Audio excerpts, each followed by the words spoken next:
4, 3, 2, 1. Studio Classroom is Studio Classroom. Studio Classroom. Please stand by.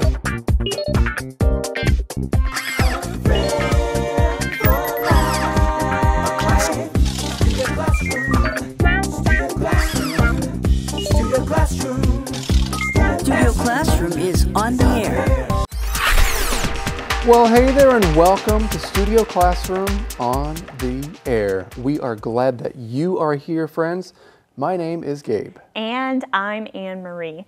Let's start off today's lesson by talking about movies we like. That sounds fun, doesn't it? Specifically, let's talk about animated movies. Animated movies, that makes me think of cartoons because that's one kind of animated movie. You know, when I was a kid, all kids like watching cartoons, but one that my family saw when I was pretty young was called The Secret of NIMH. The Secret It's of a cartoon, an animation about, it's kind of a story that follows the life of a rat and some mice. Okay. Yeah. It's very interesting. It's a little bit dark. Okay. Because it wasn't produced by Disney, it was produced by someone who left Disney, Don Bluth, and he created his own animation studios. And I thought that was an excellent film. He also created films like Anastasia and An American Tail. American Tail. I love that movie. Or Fievel Goes West. Yeah, exactly. Those are movies that I watched when I was young. All right, well, Don Bluth was in the production for American Tail, but I think Steven Spielberg did Fievel Goes West. Which one did you like better? I think I liked Fievel Goes West better. You like Fievel Goes West? Mm-hmm. You know, that's one of my son's favorite movies. Okay. Well, I do automatically think of movies I liked when I was little. When I think of animated movies, I also liked The Brave Little Toaster. Did you ever hear of that one? Yeah, The Brave, but I never saw it. I heard of it. Oh, okay. Well, I don't remember much about it because I haven't seen it in a long time, but it was one of my favorite movies. Well, animated movies are pretty fun. Oh, another one that was fun was Who Framed Roger Rabbit? Pete's Dragon. I like those movies that kind of combine live action with animation or cartoon characters as well. Friends, which animated movies do you like? That's a great question for us to think about today as we talk about a very specific kind of animation that's not cartoon. It's all coming up in today's lesson called The Magic of Performance Capture. I hope you're ready to learn something new, friends. I know I am. So let's do that together.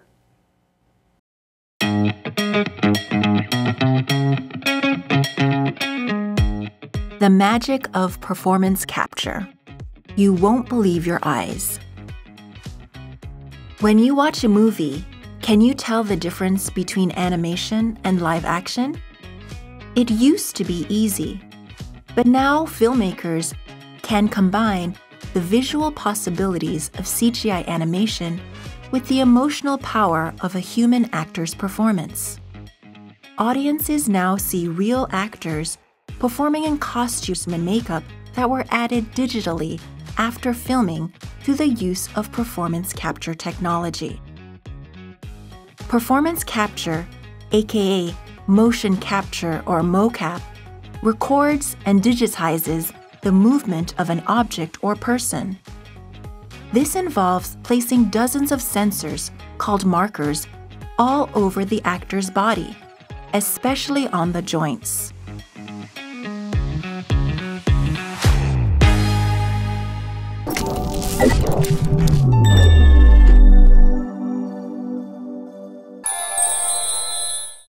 Hello everyone, welcome to Language Lab. I'm Jack. 我们先来看 animation 这个名词，意思是动画或动画片。譬如 The animation in this film was so realistic that we hardly noticed there were no real actors. 这部影片里的动画好真实，我们几乎看不出来里面没有真人演员。Animation 也有活力或是兴奋的意思，譬如 Bruce and Troy's discussion was filled with passion and animation. Bruce 和 Troy 的讨论充满了热情与活力。Animation 的动词是 animate， 意思是使有活力。它的过去分词 animated 可以当形容词用，意思是生气勃勃的。譬如 Chelsea becomes very animated when she talks about human rights. Chelsea 一谈到人权就兴致勃勃的。接着来看 digitize 这个动词，意思是将资料数位化。例如 Don took all of their old family photos and digitized them. Don 把全家所有的老照片都数位化。或者 This device digitizes the sounds of birds in forests so they can be used for identification. 这个设备把森林里鸟类的声音都数位化，这样就可以用来辨识各种鸟类。Digitize 的名词是 digitization。例如 The process of digitization has allowed people to save and share photos and other items they never thought possible. 数位化的过程让人们可以储存并分享照片和其他物件，这是大家始料未及的。All right, let's get back to our teachers. Thank you so much, Jack. Let's get right into our lesson, friends. The magic of performance capture. You won't believe your eyes. Anne-Marie, when do you say that phrase, you won't believe your eyes? Well, I've said it before when I know something will be surprising to someone or amazing or even wonderful.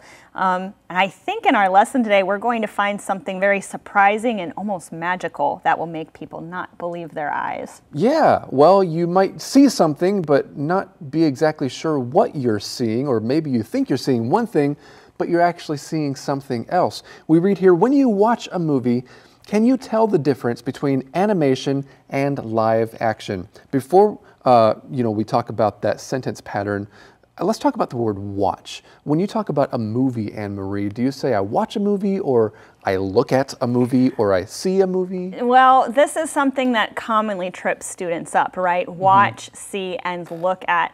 When I say I'm going to go see a movie, that usually means I'm going to go to the movie theater to see that movie. Now, if I'm going to watch a movie, you could use it in that previous example as well, but I would use that more when I am just doing the action of watching the movie. That's a good point. Well, that's a good thing to keep in mind, friends. You go see a movie at the theater, you can watch the movie there too, but when you say watch, it's just talking about how the fact of you watching a movie, you're going to see a movie. But we never say look at a movie. Yeah, that's not good English. Exactly. Okay, but back to our lesson. When you watch a movie, can you tell the difference between animation and live action? Let's talk about that sentence structure.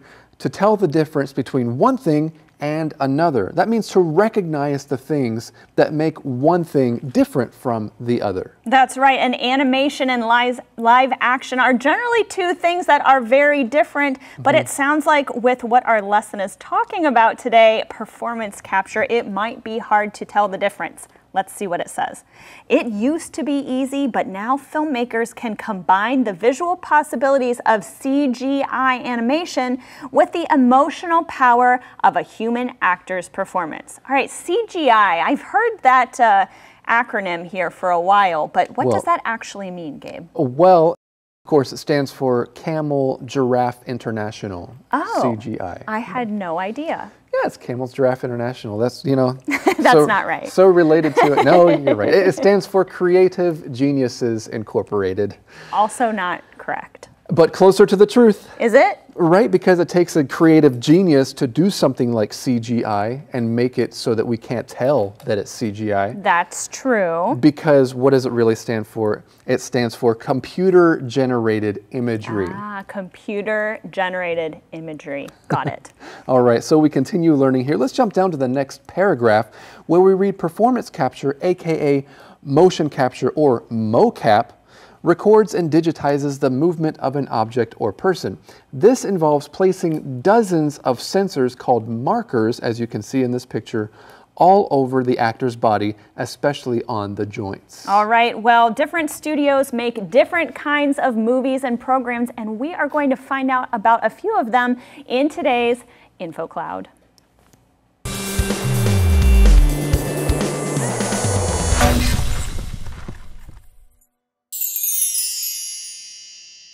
Hello everyone and welcome to InfoCloud. Now, who is your favorite Disney princess? Andrea, do I have to pick one? Well, yes, it's a fun conversation starter. It's okay if you don't have one. Now, mine is Belle from Beauty and the Beast. Okay, she's great, but there are a lot of other animation studios out there besides Disney. You're right. Disney may be the oldest one, but many others have brought us wonderful characters and movies. One that comes to mind is Pixar. They are actually part of Disney now, though they started out independently. Pixar has some great movies, including Toy Story and Inside Out. Another one I like is DreamWorks. They are giving Disney some competition. I love their Kung Fu Panda movies, but Shrek might be their most popular movie. Shrek is great. An animation studio might produce feature films, shorts, and TV shows. If a certain character becomes famous, it may become a franchise. I should mention my favorite here, Studio Ghibli from Japan. I love their animations, and so do my kids. Friends, do you have a favorite animation studio? Or do you know which studio created your favorite cartoon? 很多人都喜欢看动画电影，今天要跟大家介绍几个世界最知名的 Animation Studio 动画工作室或是动画制作公司。首先要介绍的当然就是历史最悠久的 Disney 迪士尼。他们曾经制作过《美女与野兽》、《米老鼠》以及太多卖座的动画电影。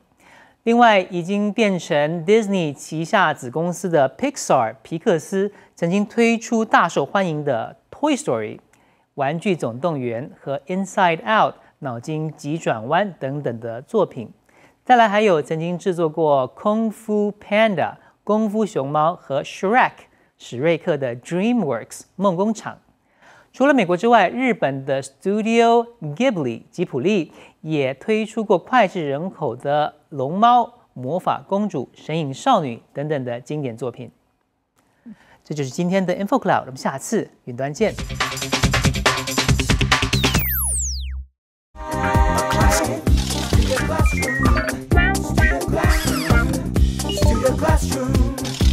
Studio Classroom is on the air. Welcome back to Studio Classroom. Are you ready for a quiz? Are you? I guess so. I'm ready now. I think it's pretty easy. We're learning about motion capture. Motion capture is called what for short? Oh, motion capture, CGI.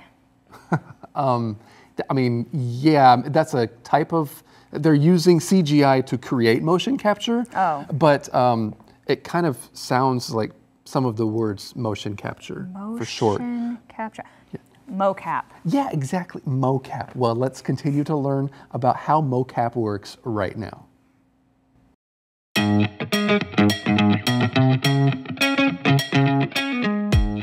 The magic of performance capture. Other kinds of markers are placed on the actor's face. As the actor performs, these markers are tracked by cameras that feed the data into a computer.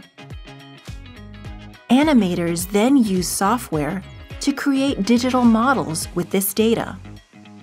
A model can be almost anything: a robot, dragon, alien, insect, etc. But the facial expressions, voice, and movements are those of the actor. It was not until recently that these astonishing cinematic creations could be produced. It's the best of both worlds. Digital characters that, according to actor Andy Serkis, are infused with the heart and soul of an actor's performance.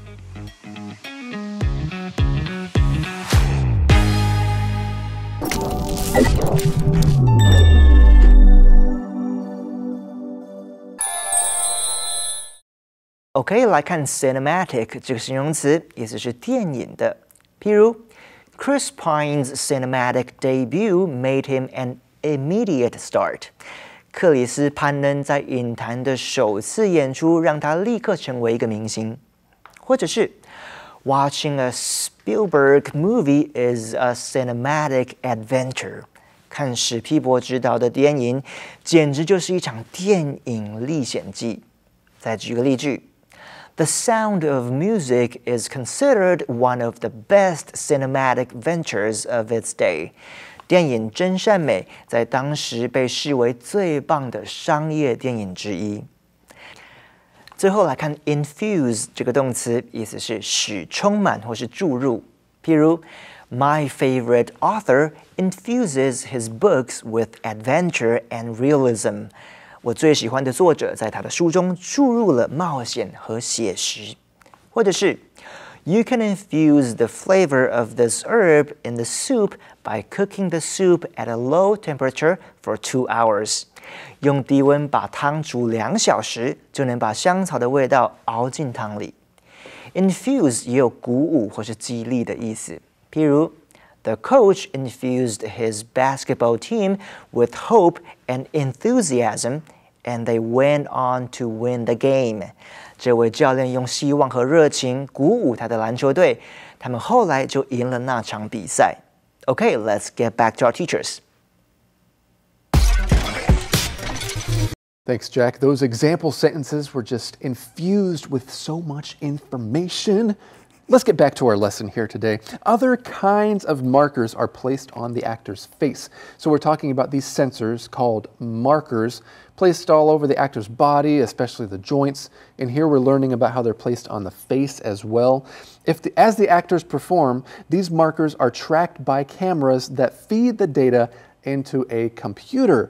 Now, the use of the word track here, it's kind of like the word follow. So the technology, these cameras, these instruments are following the movement, recording as it goes. That's right, and this sounds like some very advanced technology to me. We read here, animators then use software to create digital models with this data. All right, so it sounds like we're not actually filming the actor here, right? We're using these trackers on their body to create another character. Is that right? Exactly. So what we see, what the audience sees eventually is not the actor. They might see some resemblances because, as we're going to find out later in this lesson, often people create characters to look a little bit like the actor that portrays them. But we read here, we're talking about the facial expressions, voice, and movements. And it was not until recently that these astonishing cinematic creations could be produced.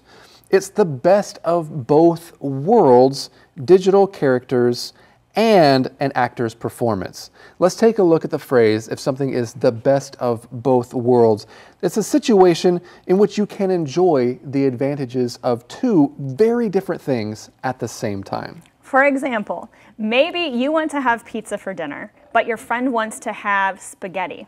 Well, you could get the best of both worlds by going to an Italian restaurant that serves both. You don't have to choose between the two of them. That's true. I often hear this phrase used when people are talking about work. For example, people who maybe live in the country, but they work in the city, they say it's the best of both worlds because they can enjoy the city life during the day, but they can enjoy the peace and quiet of living in the country in the evening. Or when people talk about working overseas, but having a U.S. salary. Oh, yeah, that is definitely the best of both worlds. It's like they can enjoy the living standards or the cost of living, which is usually cheaper than in the United States, but still have that nice U.S. salary. That's definitely having the best of both worlds. For sure, and the two worlds that we are getting parts of in our lesson is digital characters, so that's one of them, that according to actor Andy Serkis are infused with the heart and soul of an actor's performance.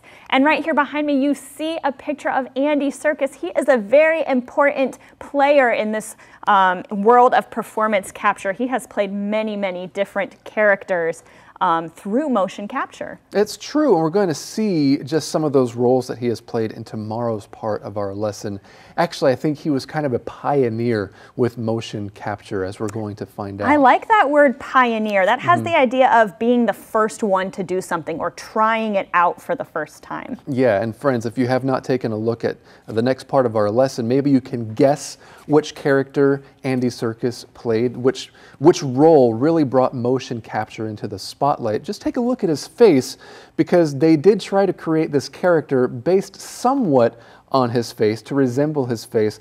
I have to say, Andy Serkis is a lot more handsome in person than he was for the first role he did with motion capture. I would have to agree. Well, we do have the phrase here, heart and soul of something. Let's talk about what that means for a minute. Yeah, what is the difference, and why would we say heart and soul? First of all, heart and soul always reminds me of that song, Heart and Soul.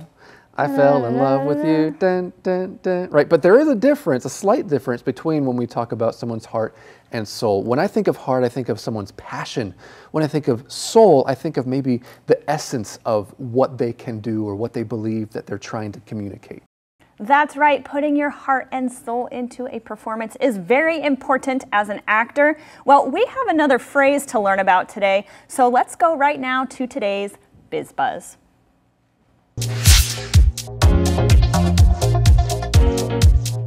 I took a look at your presentation for the meeting. Thanks. Do you have any input? Well, you share a lot of information that is interesting, but might not really be that important. It might be good to cut to the chase. You want me to cut to the chase?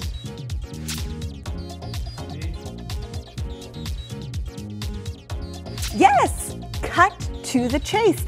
Just focus on what is important. Get to the main point quickly and focus on that.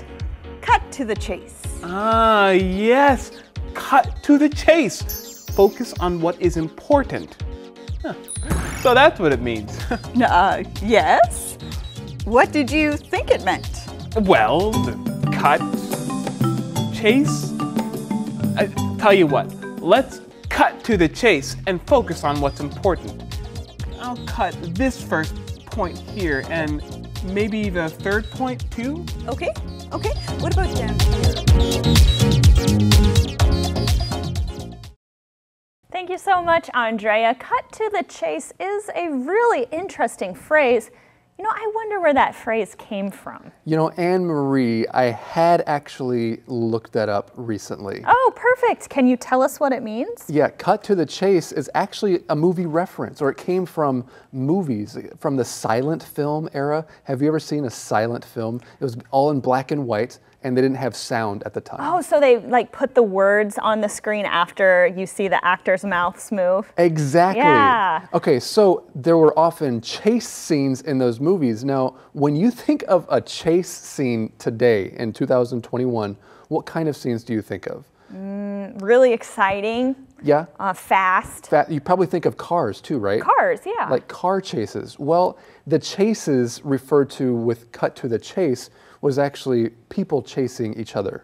Oh, people chasing each other. Because that was the more exciting part of a film, you know, in a silent film. And so someone might say, or I think someone did actually say, hey, cut to the chase. That means they were going to go directly to the chase scene because that is more exciting. So that's kind of where this phrase came from. Cut to the chase. Get to the most exciting part. Exactly. Did I get to the most exciting part just now pretty fast? Or I think you did. I think it was okay. Well, it's time for us to cut to the end right now because this is the end of our program today. But we have more to learn about motion capture next time right here on Studio Classroom. A friend cares at all times. A friend endures at all times. A good friend lasts a lifetime. I am so proud to have you in my life. A good friend lasts a lifetime.